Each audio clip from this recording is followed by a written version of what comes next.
तालुक्यातल्या यवतमध्ये तणावाची स्थिती आहे। एका व्यक्तीने आक्षेपार्ह पोस्ट सोशल मीडियावर केली आहे आणि त्यामुळे दुपारी 12 वाजल्यानंतर यवतमध्ये दोन गट आमने-सामने आलेत। आठवडे बाजार बंद करण्यात आलाय, तर दुसरीकडे यवतमध्ये काही दुचाकी देखील पेटवून देण्यात आल्याची माहिती समोर येते आहे आणि आक्षेपार्ह पोस्ट करणाऱ्या व्यक्तीला यवत पोलिसांनी सध्या ताब्यात घेतलं।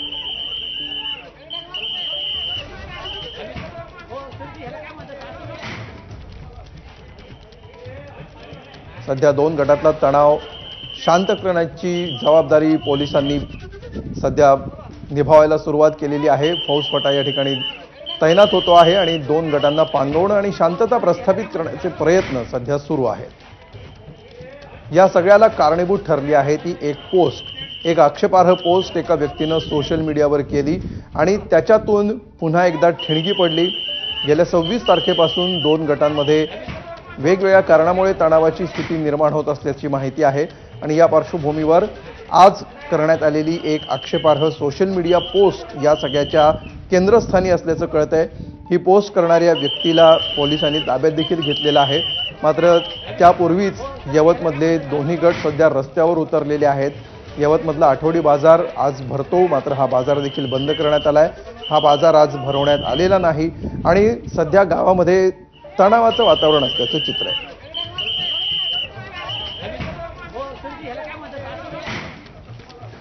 तर राष्ट्रवादी अजित पवार पक्षाच्या नेत्या आपल्या सोबत आहेत। वैशाली नागवडे सध्या आपल्या सोबत आहेत। नागवडेजी, ज्या प्रकारे सध्या परिस्थिती दिसते आहे, काय नेमके अपडेट्स तुम्हाला मिळत आहेत आणि आपण काय आवाहन कराल? खरं तर मी सगळ्या नागरिकांना शांत राहण्याचं आवाहन करेल, कारण एक 4-5 दिवसापूर्वी जी घटना घडली, आपल्या छत्रपती शिवाजी महाराजांच्या पुतळ्याची विटंबना झाली, त्यानंतर त्या आरोपीला माझ्या माहितीप्रमाणे काल सकाळी अटक करण्यात आलेली आहे आणि त्यानंतर आज सकाळी एक सोशल मीडियावर पोस्ट व्हायरल झाली आणि त्यामुळे पुन्हा तणावाचं वातावरण यवतमध्ये निर्माण झालेलं आहे। मी नागरिकांना एवढंच आवाहन करेल की कायदा आणि सुव्यवस्था बिघडू नये आणि पोलिसांना त्यांचं काम करून द्यावं, असं मला वाटतं। सर्वच नागरिकांनी शांतता राखावी। खरं वैशालीजी, सध्या नेमकी परिस्थिती काय आहे? जाणीवपूर्वक या प्रकारे काही आक्षेपार्ह प्रकार घडल्याचं समोर येत आहे की नागरिकांकडून उत्स्फूर्तपणे या गोष्टी होत आहेत आणि त्याच्यातून तणाव निर्माण होतोय? काय माहिती आपल्यापर्यंत येते? मी मगाशीच तिथले स्थानिक पोलीस निरीक्षक आहेत देशमुख साहेब, त्यांच्याशी बोलले। त्यांनीही सांगितलं की सगळे लोक रस्त्यावर उतरलेले आहेत। ज्या मुलांनी म्हणजे पोस्ट टाकली त्या मुलाला काहीतरी ताब्यात घेण्यात आलेलं आहे, आधी मारण्यात आलेलं आहे, परंतु आता सगळे नागरिक एकत्र तिथे जमलेले आहेत आणि ही कुठली गटातटाची मारामारी नक्कीच नाहीये, परंतु जे वातावरण पेटलेलं आहे ते 26 तारखेपासून म्हणजे 4-5 दिवसापासून जी घटना घडली त्याच्यापासून हे वातावरण पेटलेलं आहे, परंतु ती शांत झालं होतं। सकाळी जी पोस्ट व्हायरल झाली त्याच्यामुळे पुन्हा एकदा तणाव यवतमध्ये निर्माण झालेला आहे। अच्छा, धन्यवाद वैशाली नागवडेजी, आपण एबीपी माझाला ही सविस्तर प्रतिक्रिया दिली त्याबद्दल। रमेश थोरात सध्या आपल्या सोबत आहेत, शरद पवार गटाचे नेते आहेत।